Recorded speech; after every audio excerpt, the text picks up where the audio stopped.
What's up guys, Chris here at the lab again, and in this video we're going to go over a lower body workout and more specifically a squat based workout for you guys. We're going to start things out like we did last time. We're going to work on some isometric holds or limit force elastic holds in a split sort of Bulgarian squat looking position.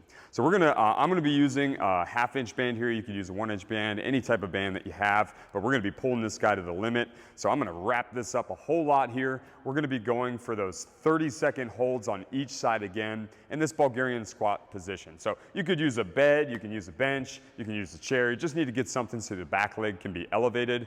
We're going to place that back leg on top like so.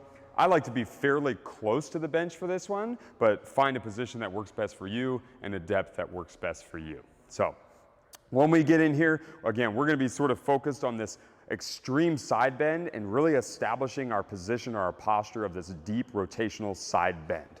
We're going to get our eyes fixed on a point. I'm going to take my band right up to my right shoulder here. I'm going to aggressively attack my fixed point over there with this left elbow. As I lower down into a squat, I'm going to draw that band apart as hard as I can. This is establishing that limit force with that elastic band there that's going to make me feel like I'm funneling everything down into that right lat right now. Eyes stay on that point. We're going to hold that for this 30 seconds. If you notice, my heel is slightly off the ground. I'm not actively trying to lift up into a calf raise, but rather trying to aggressively lean forward and attack that target, and that's going to naturally sort of lift me up off my toe or off my heel as I get that heel nice and wide out to the side.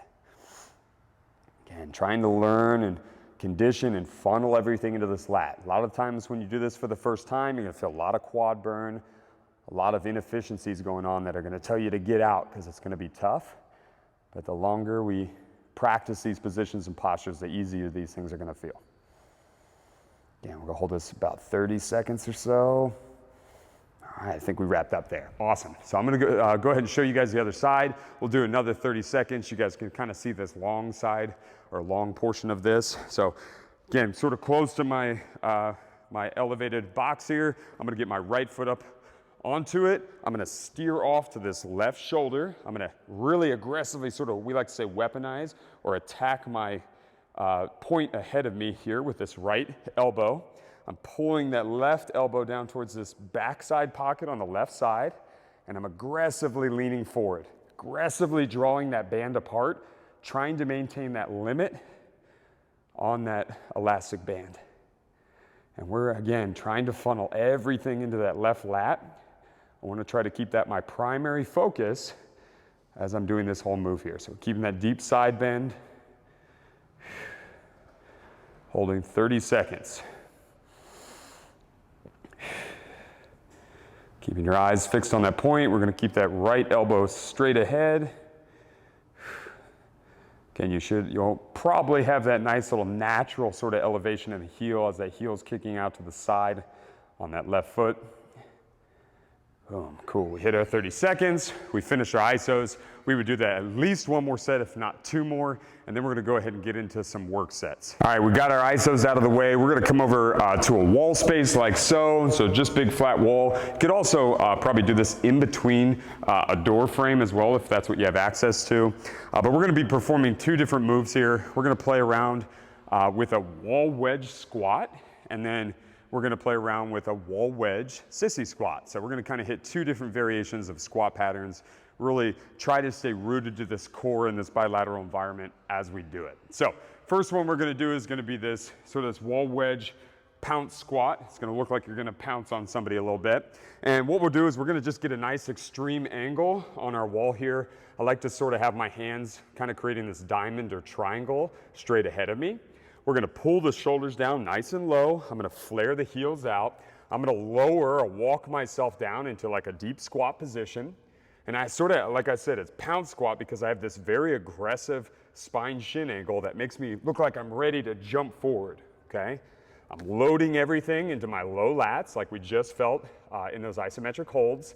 And we're going to go ahead and drive up, squeeze the glutes and tuck under, and we're going to lower right back down, nice, slow, and controlled. And we're going to try to load those lats yet again. So I'm in the lats. As I drive up, I'm going to tuck and squeeze the glutes. Keep that chin nice and tucked, shoulders nice and low. I'm gonna drop right back down, get my eyes up, and I'm gonna load those lats yet again. Drive up, squeeze the glutes hard. Flick those heels out for me a bit.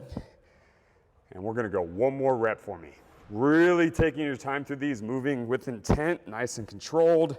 Really squeeze at the top, feel that transition to the glutes. And then that transition back down into those low lats as we hit the bottom of that squat. So, awesome, that's our pound squat. We're really only going for that 4 sets of 4 with this again. Again, really trying to establish our positions and the intent behind the movement.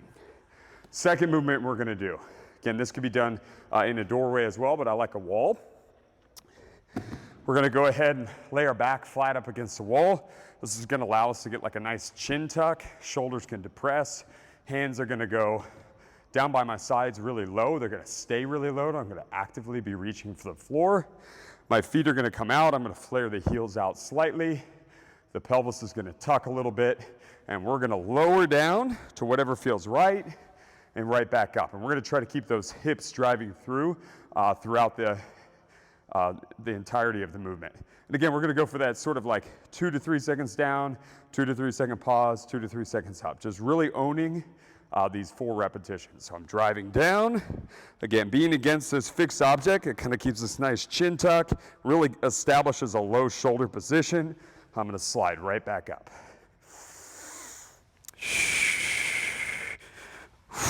When you get a little bit of added resistance from that friction coming back up. Little pause, drive back up. And I'm trying to keep those glutes clenched throughout this one. And you may notice you're not feeling that lat quite the same in this. We're gonna probably be feeling the side body a little more, the obliques a little more.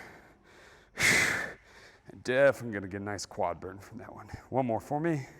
So shoulders stay low. I'm actively reaching for the floor, actively keeping that chin tucked, actively tucking those glutes, and feeling that glute contraction in those inner thighs and quads. All right, so that's gonna be our work set. We'll work on that pound squat, 4 reps. We're working on that sort of that assisted or wedge sissy squat for 4 reps as well. We're gonna move on to some accessory work now. All right guys, we just finished our work sets. We're gonna get into some accessory work, a little bit of conditioning. We're gonna play around with Pro Pulse speed trainers here. If you do not have these yet, that's okay. You can still do these movements without them. They will just have a little more punch if you have them.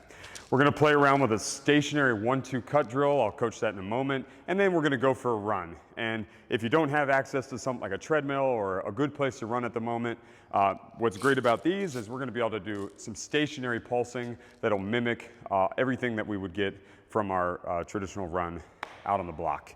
So we're gonna play around with this 1-2 cut drill first. And again, if you had the ability, you're gonna head off for a run. If not, you're gonna stay in place and we'll do some stationary pulsing. And I'll be doing that with you guys today. So 1-2 cut, what we're gonna do, we got our Pro Pulse speed trainers. We're gonna just do this little okay sign right around the top loop of them. We're gonna work on a drill where we're gonna set all of our load off to one side. So I'm gonna shift my weight off to my right leg. I'm gonna place the pulsers right at my center chest with this aggressive cocked back wrist.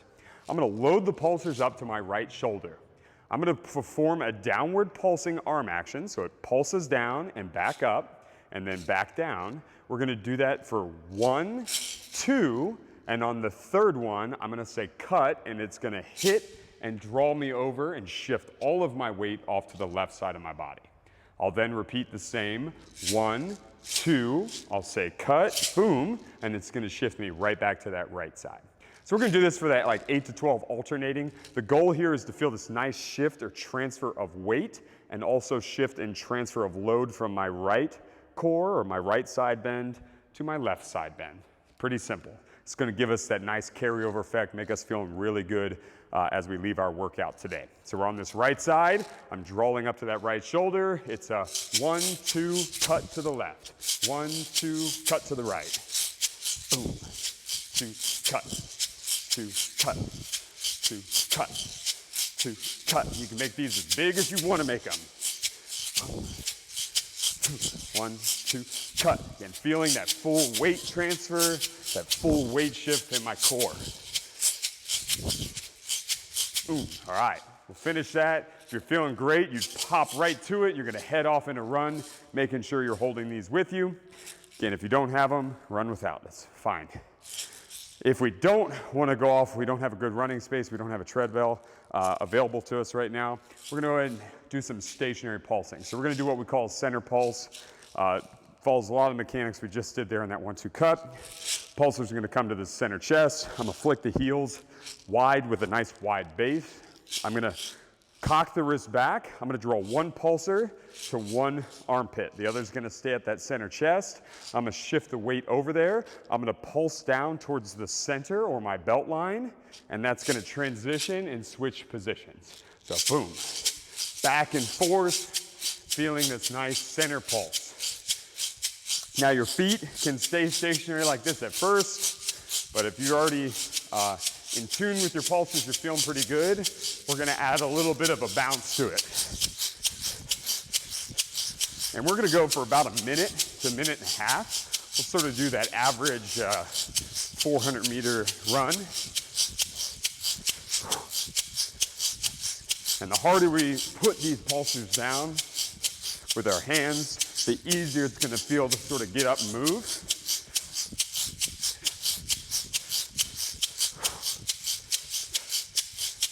Again, kind of move around in place. It's definitely best to coordinate this pulse with your foot strike.